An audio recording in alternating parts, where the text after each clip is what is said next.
was totally asymptomatic. I really did not know. It was the blood test that found it. Long story short, I had surgery and my ovaries and uterus were removed. And then after I recovered from that a couple of weeks, maybe 3 weeks, I started on chemotherapy. Chemo's got a bad rap. I mean, it's got a bad connotation. It's not fun and nobody wants to do it or take it, but it doesn't have to be a showstopper. I mean, you can have a good life and still be taking chemo. Everybody, I think, that gets chemotherapy in here, in this office, of course, has a port, a little lovely little device implanted. Mine's implanted right here in my chest, underneath the skin. And it's just nothing more than a little round container with a tube that goes into a vein. And when I'm given the chemo, instead of having to find a vein in my arm, they know exactly where the port is.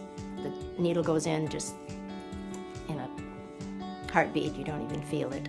So I get my chemo and then I go home and I feel pretty good. I come in about 9:15, 9:45, and I'm usually out by 11:30 or, no, more like 12:30. It's usually a couple of hours. But it's not unpleasant in any way, and the nurses are wonderful. They're absolutely angels in what they do. It's pretty much just back to business as usual. Very, very few side effects. When I was having side effects, they would happen about 3 days after the chemo, maybe 2.5. And I would be extremely tired and somewhat nauseated. But no matter what happened, there was always something that they could do. Even when I was pretty sick from the chemo, they'd have me come in and give me fluids, and that would always help, and they had pills I could take. So there seems to always be an answer for whatever happens.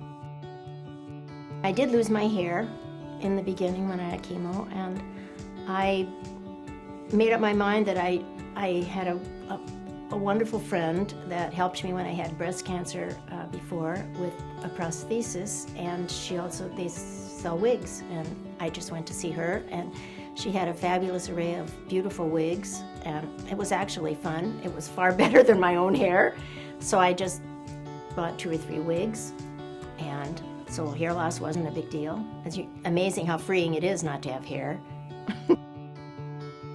I don't give the cancer much thought.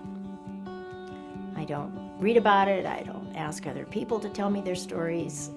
I live my life just as if it wasn't there. When I have to think about it, I think about it, and when the chemo's finished and I'm a week out, I just let it go out of my head. I have learned, thankfully, through 2 bouts of breast cancer and 1 of ovarian cancer, that fear isn't helpful, and nothing that I have feared along the line of all these episodes of cancer has been as bad as I have imagined it to be. A wonderful, supportive husband. He's there for me all the time. He's my wingman, and really, I'm proud to be his wingman because he still does more than I do.